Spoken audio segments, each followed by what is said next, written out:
Hello and welcome to The Daily Dose. Dear friends, if you haven't subscribed to us, then please subscribe, like, comment, and share this video. Today we're diving into the fascinating world of cognitive biases and misinformation. You know why even smart people sometimes fall for things that, in hindsight, seem obviously false? It's a question that has puzzled psychologists and philosophers for centuries. Right.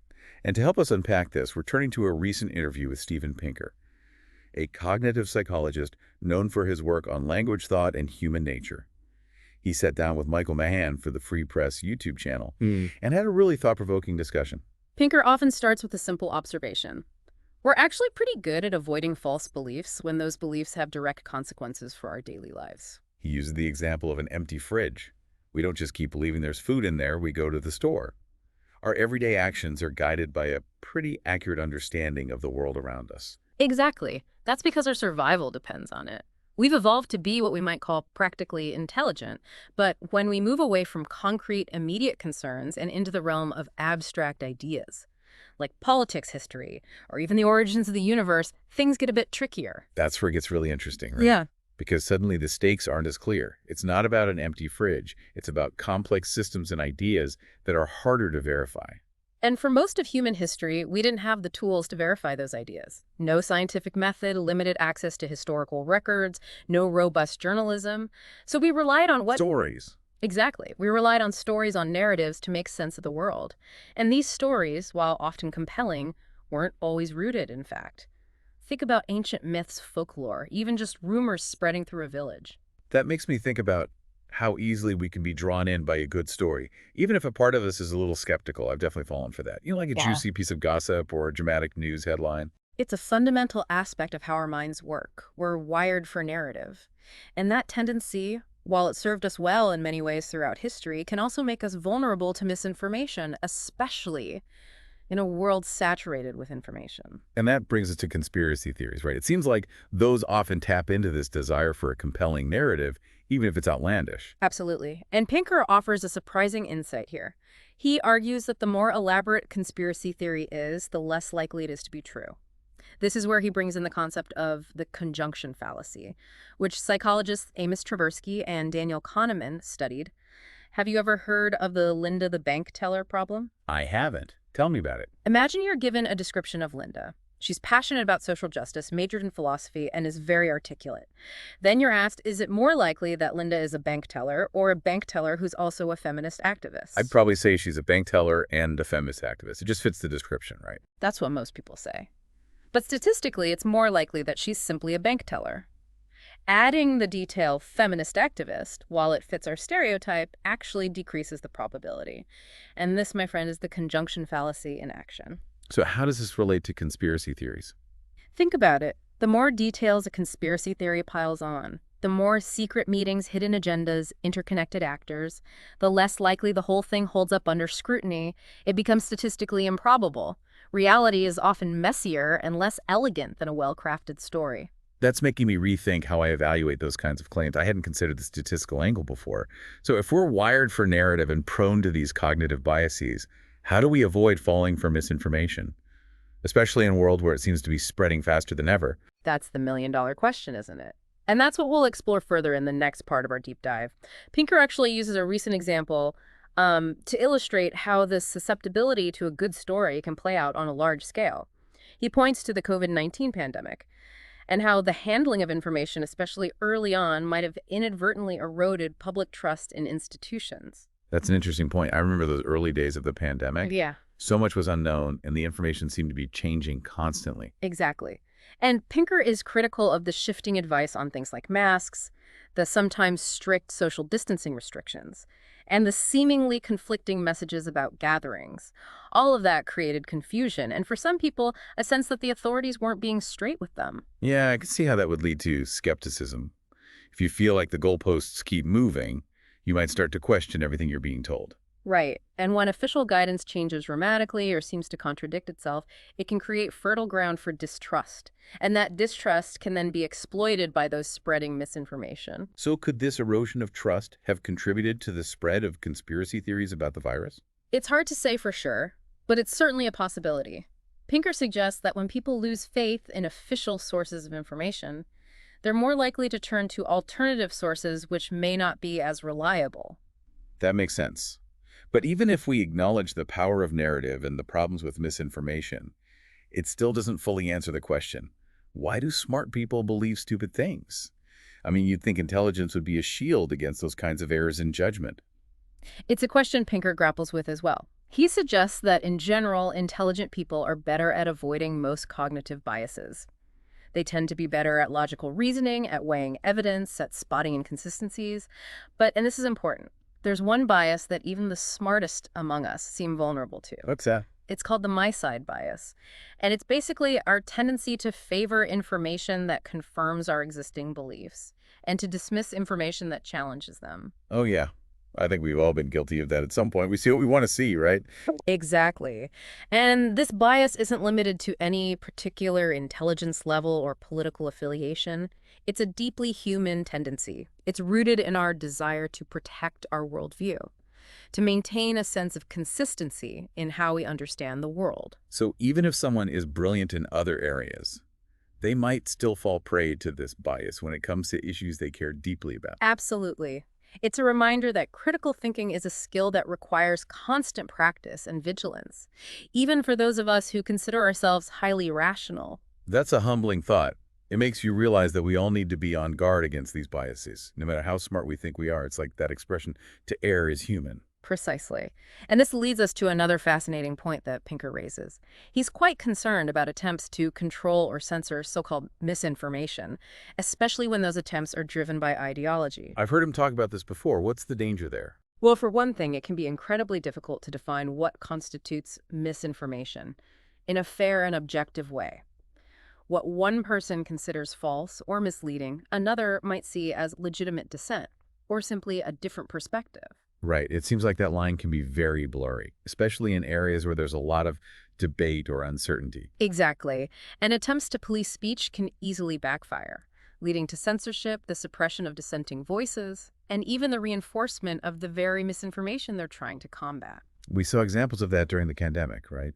Where information that was initially dismissed as misinformation later turned out to be closer to the truth than what was being presented by official sources. Yes, there were definitely instances where the line between legitimate scientific debate and harmful misinformation became blurred, and attempts to silence certain voices may have actually hindered our understanding of the virus. It raises a crucial question. In this age of information overload, how do we determine the credibility of sources? Who do we trust, and how do we sift through the noise to find accurate information? Those are questions we all have to grapple with. And Pinker doesn't offer any easy answers, but he does advocate for a more open marketplace of ideas, where different perspectives can be debated and scrutinized without resorting to censorship or suppression. That sounds ideal in theory, but can it work in practice? I mean, Yeah. with the internet and social media, misinformation seems to spread like wildfire. It's definitely a challenge. And we'll need to develop new strategies and tools for navigating this complex information landscape. But shutting down debate is rarely the answer. Okay, shifting gears a bit, I want to talk about Pinker's book, Enlightenment Now.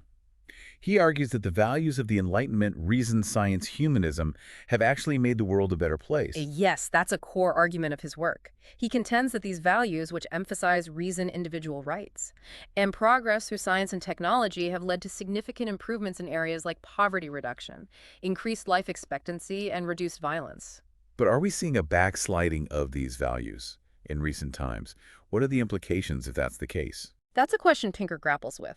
He acknowledges concerning trends towards authoritarianism, the erosion of democratic norms, and a resurgence of tribalism and what he calls magical thinking. What does he mean by magical thinking? It's a broad term, but he's essentially referring to a rejection of reason and evidence in favor of superstition, conspiracy theories, and emotionally driven beliefs. It sounds like he's concerned that we're losing sight of the values that have brought us so much progress. Yes, he's worried that we're becoming more susceptible to the very cognitive biases and errors in judgment that we've been discussing, and that this could have serious consequences for our ability to address the complex challenges facing our world. So where do we go from here? What can we do to counter these trends and ensure that the values of the Enlightenment continue to guide us? We'll explore those questions in the final part of our deep dive. He doesn't just offer a bleak diagnosis, though. He suggests we might be biologically predisposed towards authoritarianism, making the defense of democratic institutions even more crucial. That's a sobering thought. It implies that we can't just take those institutions for granted. Exactly. He uses Russia as an example, transitioning from the Soviet Union to a brief period of shaky democracy under Yeltsin before succumbing once again to authoritarianism under Putin. It shows just how fragile democratic progress can be, especially in places with a history of autocratic rule. And we're seeing echoes of this in other parts of the world with the rise of strongman leaders and the erosion of democratic norms. It should concern anyone who values individual liberty and self-governance.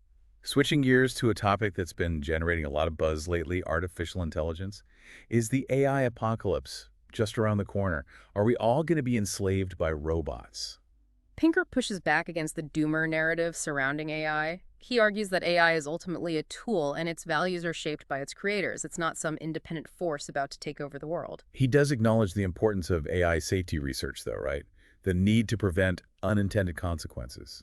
Absolutely. He gives a chilling example. An AI program to regulate a dam's water level could cause a flood if it isn't designed to consider all the relevant factors. So it's crucial that we develop these systems with robust safeguards and a clear understanding of their potential impacts. But in Pinker's view, the real danger isn't some Hollywood-style robot uprising. It's our own capacity for self-destruction. He suggests we're more likely to destroy ourselves through things like nuclear war, environmental disasters, or other human-made catastrophes than to be overtaken by some malevolent AI. It's a reminder that while technological advancements present new challenges, our greatest threat often comes from our own actions. Which brings us to a sensitive but crucial point.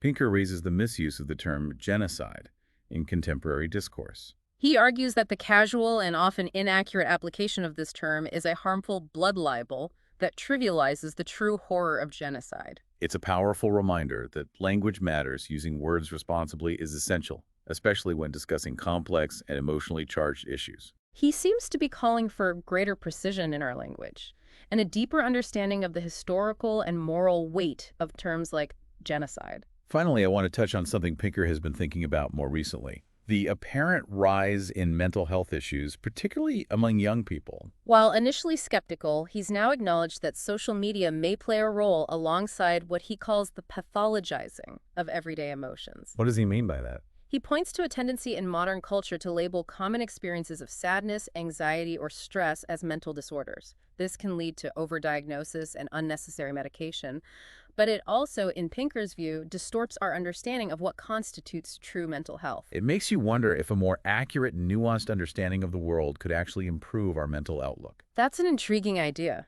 It suggests that perhaps a dose of realism, coupled with an appreciation for the progress we've made, could be an antidote to the anxiety and despair that often permeate our news feeds. So to wrap up our deep dive into Steven Pinker's insights, it seems he paints a complex and often paradoxical picture of the human condition. He acknowledges our capacity for reason and progress, while also recognizing our susceptibility to cognitive biases and our tendency to prioritize narrative over truth. He doesn't shy away from real risks and challenges, but he encourages us to approach these issues with a data-driven, probabilistic view of the world. He's urging us to resist both blind optimism and paralyzing fear. It's a call for clear-eyed rationality, intellectual humility, and a willingness to grapple with complexity. He challenges us to think critically, question our assumptions, and be mindful of our own biases. He reminds us that the pursuit of truth is a worthwhile endeavor, even if it's uncomfortable at times the next time you encounter a sensational headline or a captivating story. Remember Pinker's insights: question your assumptions, consider multiple perspectives, and be wary of both blind optimism and paralyzing fear. Thanks for joining us for this deep dive, dear friends. If you haven't subscribed to us, then please subscribe, like, comment, and share this video.